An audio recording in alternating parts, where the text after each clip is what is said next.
Podcast with Pastor Short T. 5, 4, 3, 2, 1. Drop that. Yo, what's going on, family? It's your man, Pastor Short T, and I'm back at you with another episode of the Break the Huddle podcast. For those of you that may be new, this is the podcast for the Christian student athlete to be encouraged and empowered through testimony. And our slogan here is pretty simple. We're unashamed. We're breaking chains. And that's in Jesus' name. So let's go ahead and get into it. Our quote of the week goes like this. Sin is a slippery slope that's really a cliff waiting for you to fall off. Once again, sin is a slippery slope that's a cliff waiting for you to fall off. Now we're going to get into our scripture for the week. Philippians 3:13, and it reads as this, very familiar passage. No, dear brothers and sisters, I have not achieved it, but I focus on this one thing, forgetting the past and looking forward to what lies ahead. And our subject this week is just move. And I want to introduce my guest. He's founder of M3, and that is a great facility. I just want to say that. He's a graduate of Sanford University and UAB. So I need y'all to show some love for one of my brothers, my friend. Give it up for Kenny Jno-finn.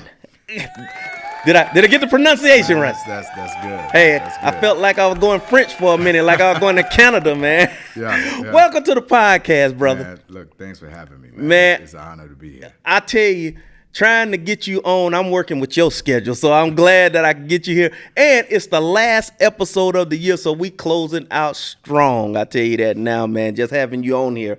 So I want you to do me a favor, so nobody in your family gets mad at me. Go on and give you shout outs and say names or whoever you're gonna do, and so I could be at peace. Man, listen, I just gotta give God honor, man. Blessed to have the mother that I have. Yes. Still living. My biological father passed last year, and it was.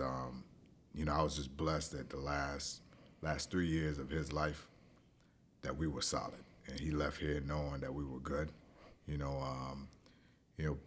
When I was 14, started working for an Irish Catholic guy back in St. Croix, Gary, and he played a pivotal role in my life because I remember at 16 asking me like where I wanted to go to college, and I think those people, man. Freddie has been solid. I mean, he's a cat, no kids, but him and his wife. I mean, he was the guy who introduced me to the Michael Jordan in his prime, but also kind of like what hard work looks like. What greatness looks like. He was an engineer, and then, man, I'm blessed to have fathered two amazing little girls, Jonesy and Kenley, and then my wife, man. My wife, we've been able to kind of chase this thing, and I remember, you think about pivotal moments in sports, and what momentum looks like, and I remember one time, man, I got to the house and she said, she's like, something going on that you're not telling me. I said, what you mean? She's like, you leaving? I said, leaving? Like, leaving you? Leaving the house? What's going on? And she said, at that point, she was like, no, you leaving the company. And so we sat down. I was part of another company at the time. And, we sat down and I told her, old theologian, right? Howard Thurman says, don't ask what the world needs, but ask what makes you come alive. And then go do it, because what the world needs is people who've come alive. And we sat down, man, and I just told her, I said, whether it's digging ditches, sweeping streets, cleaning toilets, I'll make sure we have a roof over our head, and there'll be food on the table. Man, and what's your wife's name? Chantel. Okay, Chantel. He was about to forget your name. Yeah. So I'm good with that. Okay. Yeah. But, And man, that's awesome, man. You don't laid the foundation for the night, man. So we getting ready to go knee deep. Couple quick things I want to hit you with rapid fire, man. I want to jump on that. So you done already gave us the base layout, but man, what is the favorite home cooked meal that you like to get from your wife, man? Man, that's tough because I'm the chef. Oh, you the chef. Yeah, okay, I'm the chef. Let's go there then. What is your favorite go-to meal? What is that? Well, so it's cold, and my wife is from New Orleans. I'm more French Creole than she is, but so really is Jno-finn gumbo, right? And so you got that. But last night I actually made. I like to. Well, it doesn't sound appealing when you first hear it, but it's turkey carcass soup. Yeah, right? I'm sorry, So, carcass don't exactly, flow, don't flow. All right. Exactly. But what I do, man, is I roast a turkey every year, and then I save the body of the turkey after we strip most of the meat and stuff like that, and then I make lentil soup, but with the turkey. So I make my everything from scratch. So it's my own stock, all of that, and so I make that with peppers and onions, celery, carrots, and then lentils, of course, and then some noodles. Hey man, can I just place an order and just come by and pick it up? Man, hey, listen, yeah, for sure. I actually was talking to a client about this, that when I talk to people about what running businesses look like, I talk about the gumbo shop, right? And so in my mind, there are probably 5 or 6 different iterations of the gumbo shop. So yeah, just thinking about it, I might need to do this next year. Is just make 6-7 gallons of soup. Yeah. And then just give it out to people. Yeah. At the end of the year. Hey man, Zay ain't no small guy, so Right. Yeah. So man, we'd love to try that, man. Okay, I'm gonna hit you with a couple more. Do you do fast food? Yeah. Okay. I do. It's a convenience thing. Yeah, I know it. Favorite fast food?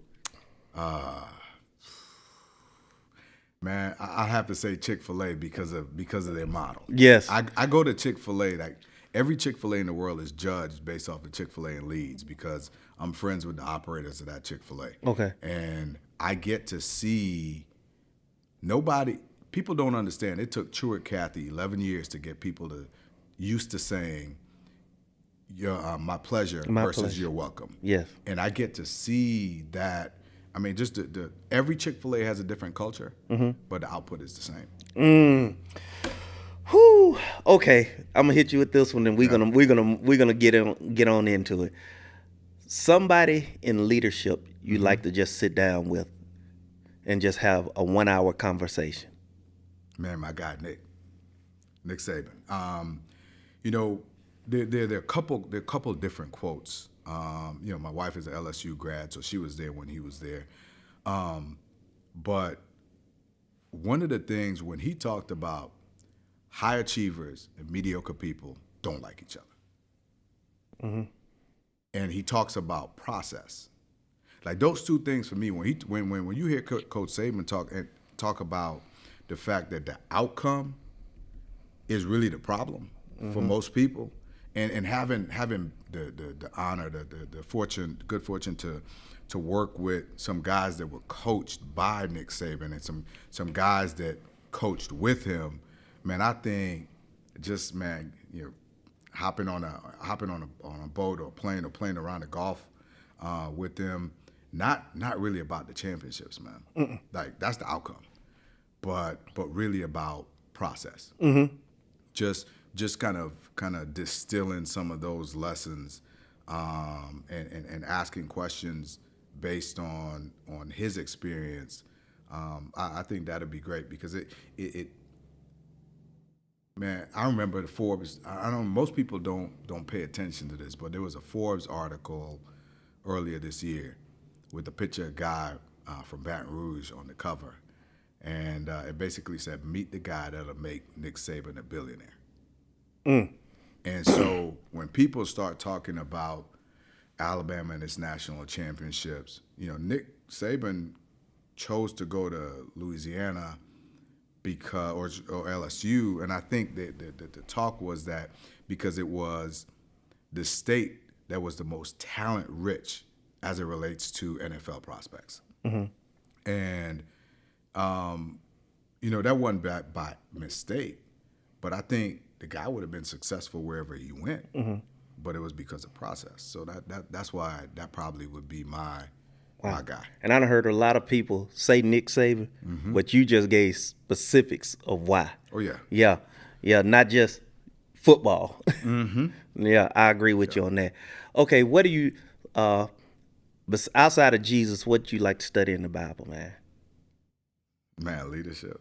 Gotcha. That's I can't really say I'm gonna talk. I wanted to talk to Jesus. Nick here, he's walking around with me. Yeah. But when you think about it, man, ragtag group of 12 guys, right? 12 disciples. Yes. People that nobody wanted, right? Sat down with Judas. Yes. Like, how many people would sit down with the person that's going to do them wrong in business and still nurture that person? Yeah. Right? How many people will sit down and break bread with that person? But I mean, follow me and I'll make you fishers of men. Enough I mean, said. that's it's just dope. There's no other way to really kind of can follow that, man. But then I also look at, man, Peter. Yeah.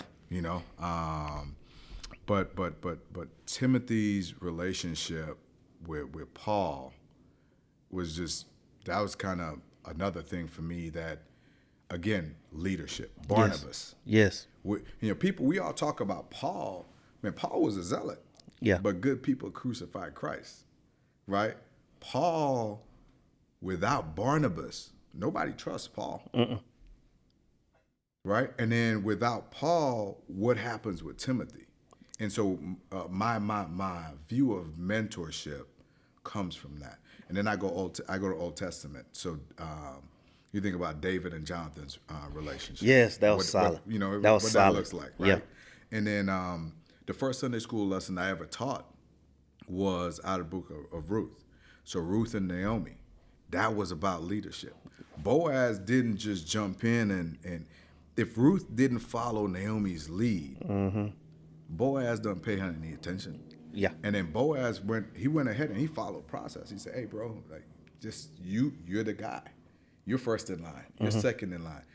He was not really the kinsman redeemer. That wasn't his role. He was third or fourth in line, something like that. Yeah.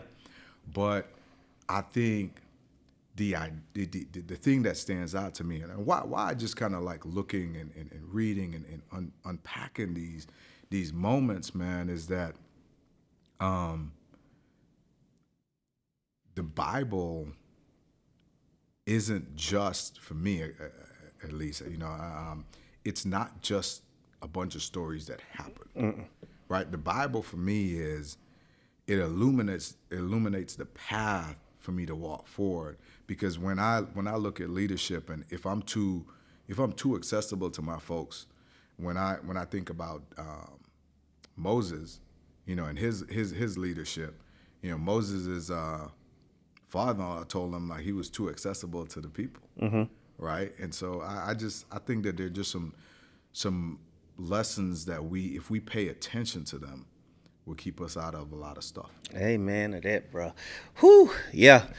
That's the way I feel about a lot of things that I end up going through. Like, if I would have had that, Okay, Kenny. Your background. And let's talk about how you got to where you're at now. Let's talk about your upbringing. Did you play multiple sports and all that good stuff, man? And then how did you get to Sanford?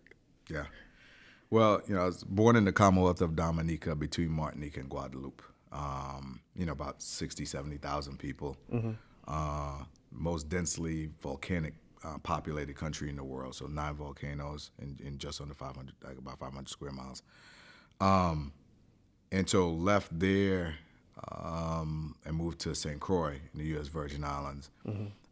Back, I was 8 going on 9, went to school in the U.S. Virgin Islands. And for me, it was my mother's investment in us, in our future, like moving forward. So if I stayed in Dominica, I had to pay to go to school, like especially going to high school, where then I could, hopefully make it to college. And so, school in the Virgin Islands. I didn't start playing school sports until I could pay my own fees. Right. Had a tennis teacher in middle school or junior high that taught us to play tennis. She would take us to the other side of the island, and she was. It was very beneficial for me because it exposed me to some different things. And but played flag football because we didn't have tackle football until I was probably a junior in high school. Ran track, played tennis, learned to play golf a little bit. But man, we played. I would leave. I'd get done with my schoolwork because I had to do my schoolwork before I could leave the apartment. But we go down, play basketball down by the beach. We play baseball in the neighborhood. I played cricket. I played rugby. Played soccer in high school. Played volleyball. You name it. If we had a ball, if we can get it going, we'd get a game going in a minute. And grew up in a single parent household. And got really comfortable kind of living my life behind this kind of facade really early on. Because, I didn't, honestly, man, I couldn't understand my biological father's decisions, and so for me, it was always kind of just being a little bit guarded about my emotions, about life. Didn't really let a lot of people in on it, and really it was just, even my faith. I couldn't. It was hard to understand unconditional love. It was hard to understand how God could love me and all my flaws, but in the person that was 50% responsible for me being like here. We weren't good. You know what I mean? That, and at that time, it was tough. I didn't really understand it, and so honestly, that really did impact my faith and my willingness to kind of lean in. And I think one of the things that happened is when I started in the 9th grade, my mother started at the University of the Virgin Islands, and I couldn't understand it at that time, but that was her moonshot goal. Was because she laid the foundation for where I ended up, where my sister ended up, where my brother ended up. I couldn't understand it at that time, but then I graduated with a doctorate in 2007. My mother graduated from the University of Virgin Islands that summer. Wow. Same year. A year before that, my sister graduated from Syracuse in 2008. My brother graduated from Sanford and then went to Belmont for pharmacy school.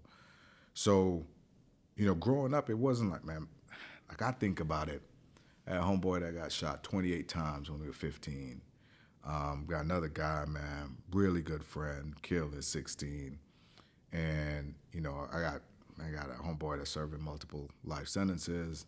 I got a guy, a partner of mine that's, serving 50 years. And we were good,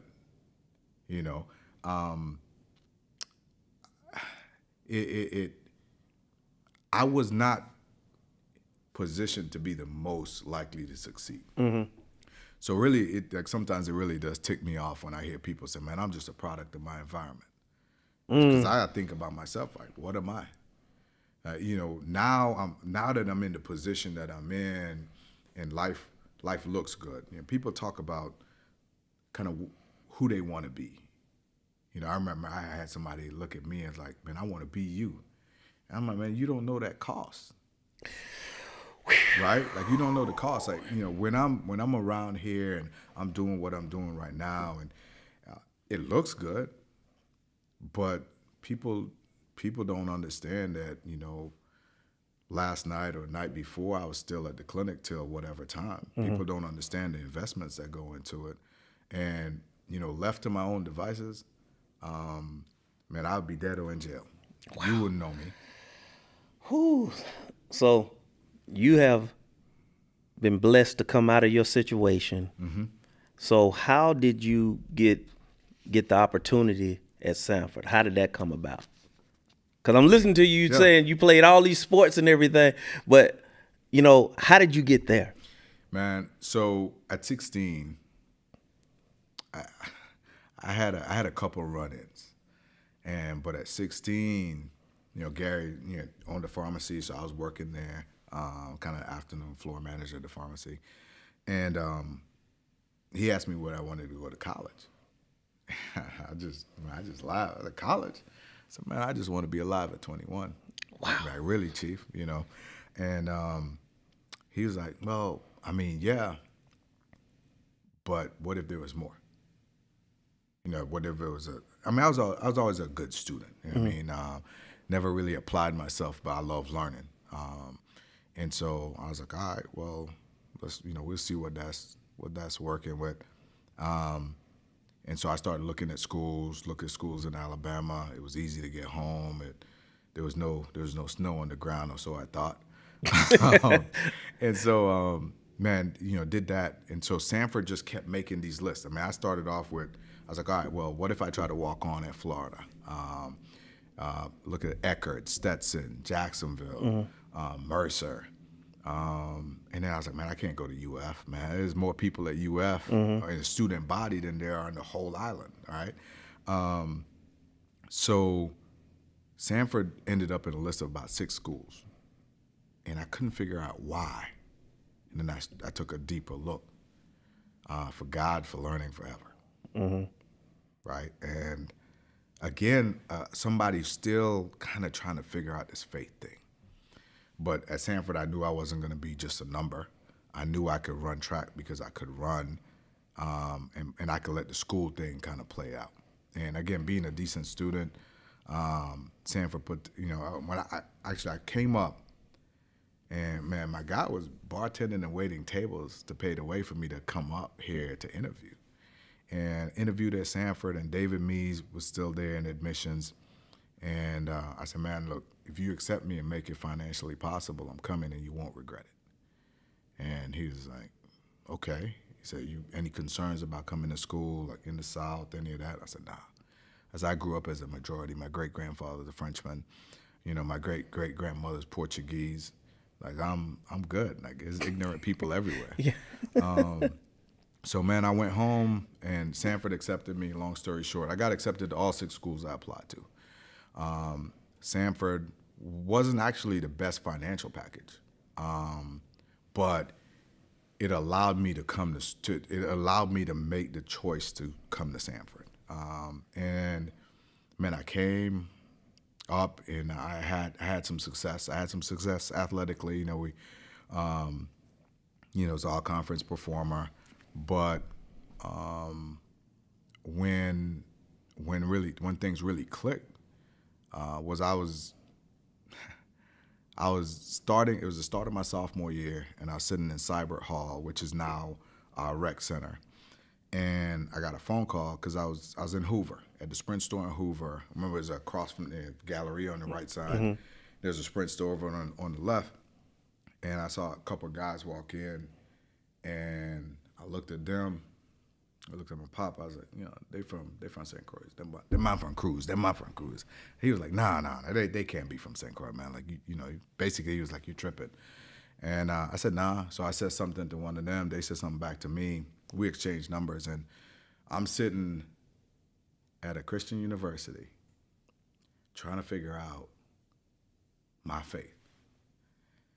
We exchanged numbers, and I'm sitting in Cybert in class, and I get a call, and it's from one of the guys, and so I'm like, all right, cool. I step out, I answer the call. It's like, what's up? I said, man, we got 24 of that white, and we got 17 of that Bobby. I said, huh? He said, man, you don't, all you got to do is make a call. I was like, all right, cool. I'll call you back when I get out of class. So I went back, and I was sitting in the class, and I'm a numbers guy. And So I started trying to figure out, how does this make sense? Again, I'm here. I'm at Sanford, and it doesn't make any sense. And I've already told these people that I'm going to come here, and they won't regret the decision, right? So for me at that time, man, it's about a $20,000-$30,000 phone call. And, it's before NIL, and I wasn't that guy. Man, to tell you the truth, I was never the most athletically gifted guy on any team I've ever been on. But, man, I kind of think I've had some success, but kind of thinking about it and doing the math, I was like, I can't do this, because the 20 or 30 was going to come real easy. Real easy, yeah. But the other stuff was going to be the problem, because like I met these guys one time, but they made some calls. They figured out like what I'm good at. I'm a relationship guy, and I just kind of have this drive, this grit about me, and so I called him back and I said, man, look, I just I just started my second year here, man. I don't know people like that. I don't have enough relationships to really make that move. And so some people like now would talk about that, because I'll do this in a like a career day. I've done it at Tarrant High School. I said, man, I got 2 bricks in the car. Who can move it?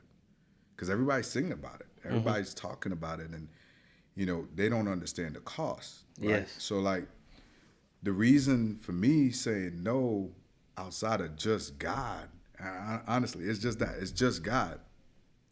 Was that I didn't know anybody here like that. You know what I mean? I didn't know anybody here. Like, I would have had to become a certified shooter at that point. Yeah. Because me saying yes to this deal means that I'm now taking food out of somebody else's mouth. Yeah. I become the plug. Yeah, you in. Right. And it's no getting out, because again, like, I play to win. Like, there's not really a second place. There's not a this didn't work out. Like, that play is an all-in play. Yeah. And so just fortunately for me, there's a guy, man, he lives out in Oregon now. There was a night when I left work that there's this guy that just didn't like me. I don't know why, man. I'm a likable guy. I'm a nice guy, right? I don't curse anybody out. Never been a bully. You know what I mean? I always been a small guy too. You know what I mean? I was in high school. I was like 5'7", 5'8" when I graduated high school. About $128. Oh yeah. I was a little guy, but this guy just didn't like me for whatever reason. And my homeboy, who's never getting out, didn't like him. Right? And so he didn't know that. But this particular night was supposed to be his last night. And I'm just riding around. I got my only role was just to say what up. That was my only role. I didn't know that at the time, but that was the play. And then my, homeboy from the projects, man, we got back to the project.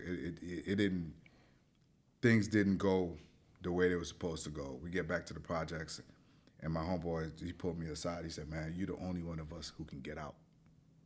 He said, you're the only, and he was a couple years older than me. He's like, you're the only one of us who can get out. And honestly, that's the last real conversation I feel like I had with that guy till 2 years ago. Wow. And 2 years ago, I found him. I called another guy, because I started reflecting on my life. Like, now I am where I am, reflecting on my life. And I called one of my guys. I said, hey, man, whatever happened to so-and-so? And he said, oh, man, I talked to him last week. He good. I said, all right. So, again, bro, in a single-parent household like me, right? A couple years older than me, but he saw something in me that I maybe saw in him, too, in a different way. We never been in class together, so I didn't know how intelligent he was. Gotcha. And, man, so I called him. We stayed on the phone for about an hour. He's got 3 little girls. I got 2 little girls. He's getting a doctorate in engineering from the University of Washington. Wow. And man, two of the most successful guys coming from that project. That's major. Now, you know what I mean? That's major. And so I wasn't, like I said, man, everybody in middle school had on J's. I had on some Spaldings. You know what I mean? Like I wasn't that guy, and it forced me to make some decisions in life that, like right now, like I'm confident. Rain, sleet, hail, snow. Mm-hmm. Like we'll be good. That's it. Whatever the situation is. But like I said, that's just my life, man. And fortunately, wow. My mother couldn't be my first call from jail, and I knew that. That was a non-negotiable. Yeah, me and you both there. Yeah. Now, here you are. You found a M3, mm-hmm. which basically came out of God just making that, pulling all that together. Yeah. Explain to the people before we get ready to get out of here what M3 is, who might not know. Go ahead and explain that.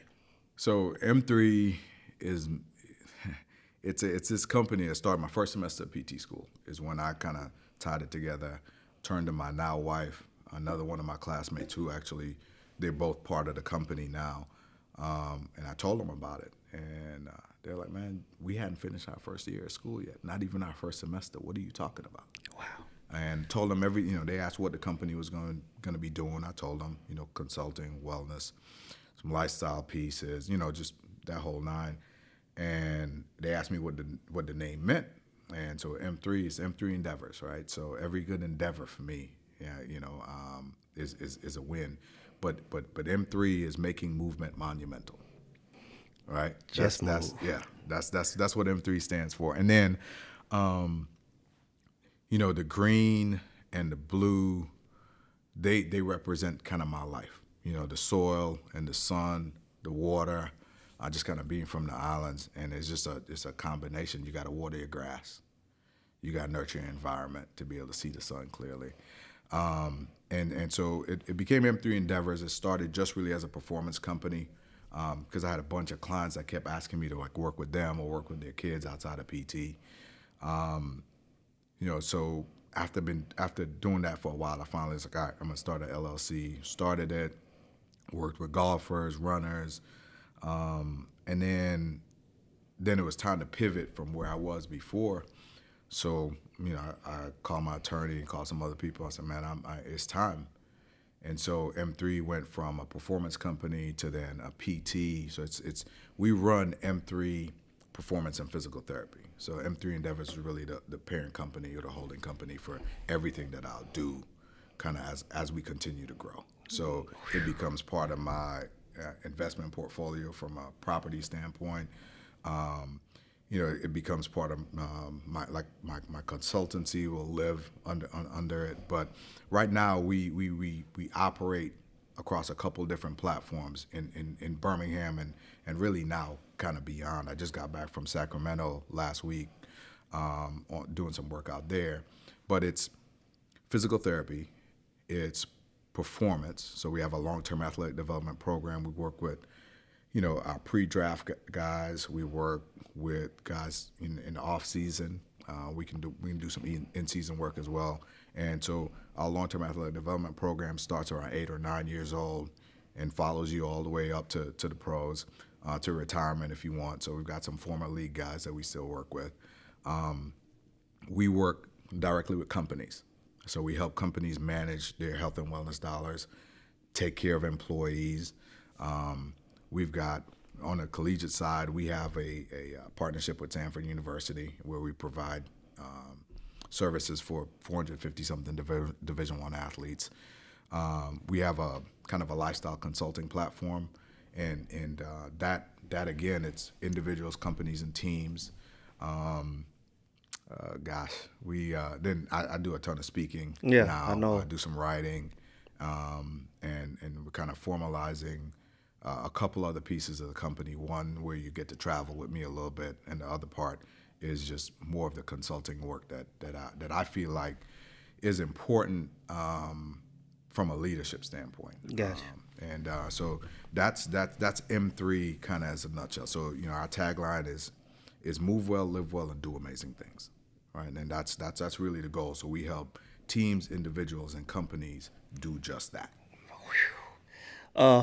Give the website so we can make sure people could check you out and see what all you're doing. Give the website. Yeah, so it's www.m3endeavors.com. So it's the number 3, ENDEAV like Victor, ORS.com. Man, simple enough. I'm gonna make sure Jacob get that up on the screen, man.